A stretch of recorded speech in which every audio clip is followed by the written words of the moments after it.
Coisas estão complicadas e o cerco ao Tite está aumentando cada vez mais. O treinador do Flamengo está entrando em contradições e está se complicando a cada dia que passa. E diversos jogadores que antes não eram muito bem quistos, em teoria, demonstram potencial e calam a boca do técnico. O técnico não utiliza a base porque diz que não tem experiência. Entretanto, no começo das contratações, o próprio Tite falou que ele não gostaria de contratações loucas, ou contratações de um porte gigantesco, ou de atletas muito velhos, que ele preferia usar os meninos da base. E desde então nunca os utilizou. O próprio Matheus Gonçalves, muito elogiado por mim no canal, já quase foi vendido ao Bragantino por não ter qualquer tipo de chance com o Tite. Aliás, chance válida, porque quando o Tite o coloca são com poucos minutos ou em uma posição totalmente improvisada. O que faz com que o atleta não renda, tal qual o Gabigol. Ontem, nós vimos o Matheus Gonçalves muito decisivo, muito maduro, muito capacitado. Vimos o elenco do Flamengo, o elenco sub-20, se eu posso chamar assim, que é esse elenco mais jovem, o elenco de base do Flamengo, muito unido, com jogadores de exímia competência e qualidade. Ontem tivemos uma atuação perfeita do Cleiton, tivemos um bom jogo do Matheus Gonçalves, tivemos um Lohan mais inspirado, um gol de um centroavante da base do Flamengo. Então, tivemos aí jogadores que mostraram que têm credenciais para vestir a camisa do Flamengo. O próprio Everton Araújo fez um lance absurdo que resultou no segundo gol do Flamengo. Agora, existem as teimosias do Tite que nós precisamos pontuá-las aqui. Primeiro, por que continuar com o próprio Alan no meio de campo? Outra partida horrível do Alan, outros erros do Alan que culminaram em gols dos adversários. O Tite deixa o Alan, mesmo o Alan tendo problemas de lesão, mesmo o Alan tendo problemas dentro de campo, não jogando um bom futebol, o Alan é escalado e o Alan tem chances de jogo. Outro, que dessa vez também foi injustiçado, Carlinhos. De novo, Carlinhos em campo. Depois que o Carlinhos é expulso, entra o Felipe Padilha, acho que é o nome dele, alguma coisa assim, faz o gol do Flamengo. O garoto da base. Pergunto a você, nobre, que está me assistindo, o que o Flamengo perdeu com a expulsão do Carlinhos? Não perdeu nada. Nada. O Flamengo não perdeu nada. O Carlinhos, ele inexiste dentro de campo. E não é maldade com o Carlinhos, não é maldade. O garoto só não tem o nível para jogar no Flamengo. Não tem como cobrar do Carlinhos ao mesmo tanto que a gente cobra do Pedro, Bruno Henrique, Gabigol. Não dá, gente. Isso sim é maldade. Agora, botar essa incumbência, botar essa responsabilidade, entregar pro Carlinhos o manto e falar, vai, agora você é o cara que vai resolver os problemas pro Flamengo em Libertadores, em Brasileirão, em Copa do Brasil, sem nem antes prepará-lo, isso é maldade, isso é muita maldade. O Flamengo não tem no Carlinhos o seu principal jogador no ataque, não pode ter, porque ele não dá conta. O Carlinhos não tem presença diária, o Carlinhos não ganha disputas no corpo, disputas aéreas.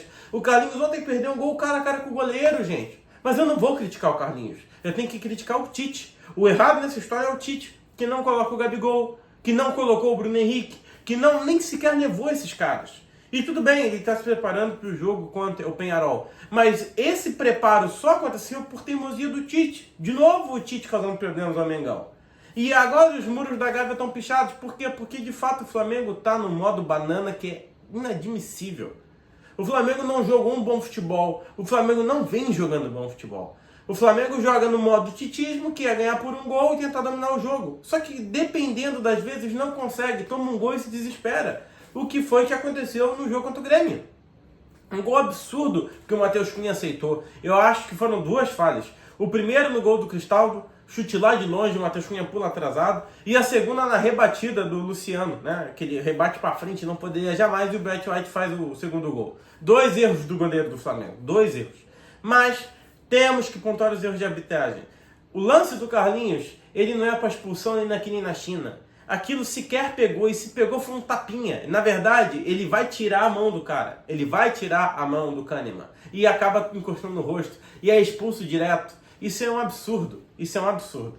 Outro lance que é necessário ser pontuado. a injúria racial sofrida pelo Carlinhos.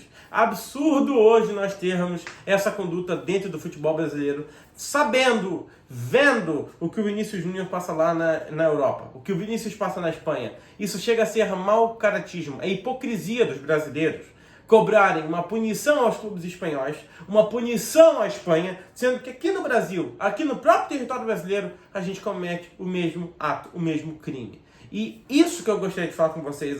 Essa foi a chamada do Shorts, que foi uma atitude surpreendente do Peñarol. O Peñarol hoje emitiu uma notícia falando que quem cometer atos de injúria racial contra o jogo do Flamengo está banido. Seja sócio do clube, seja diretoria, torcedor, não importa, está banido do clube, dos jogos, e entra numa lista negra. Ou seja, o Peñarol sim dá exemplos de que, de fato, está tentando combater um crime que acontece há muito tempo no futebol. E o Tite entra em contradições.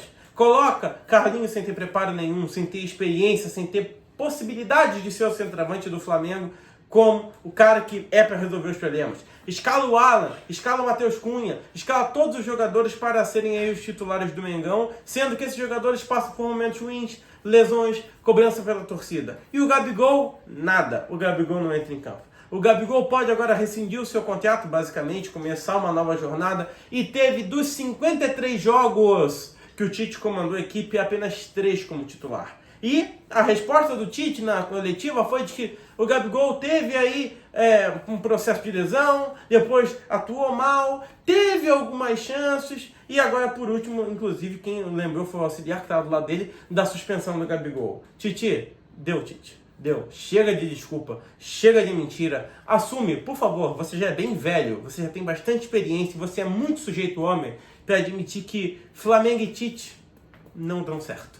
O estilo é muito diferente. E, infelizmente, você quis entrar em rota de colisão com o Gabigol. E sim, o Gabigol estava mal. Mas agora, o Flamengo precisa do Gabigol. E o Flamengo precisa passar na Libertadores. E não vai ser com o Carlinhos de atacante, Tite. Você me desculpa. Você precisa do Gabigol, assim como o Gabigol precisa de você. Só que, nessa briga toda, quem mais prejudica é o Flamengo. E a torcida do Flamengo, tal qual eu, está cansada, está muito irritada com as derrotas e com os maus rendimentos do clube, graças a essa rixa, a essa picuinha que você tem. E eu preciso aqui citar o Flazoeiro. Eu preciso citar o Flazoeiro, que é o maior youtuber do Flamengo. Sim, o Flazoeiro falou, e eu assino embaixo, o Tite é paneleiro. Paneleiro sim. Ele bota apenas os jogadores que ele gosta para jogar e não os melhores.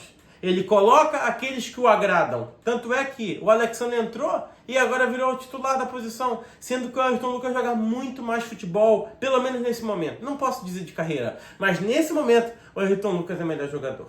E não entra em campo. Assim como o Gabigol não entra em campo, assim como o Alan entra em campo, assim como o Carlinhos é titular. Não dá para entender o Tite. Não dá. Se você entende, se você concorda, deixa nos comentários. Se discorda, deixa também. Se inscreve no canal, deixa o teu like, deixa o teu comentário. Compartilha esse vídeo com o máximo de rubro-negros que precisam ver esse desabafo. E, por favor, acione o sininho da notificação para nos vermos nos próximos vídeos. É isso. Fui.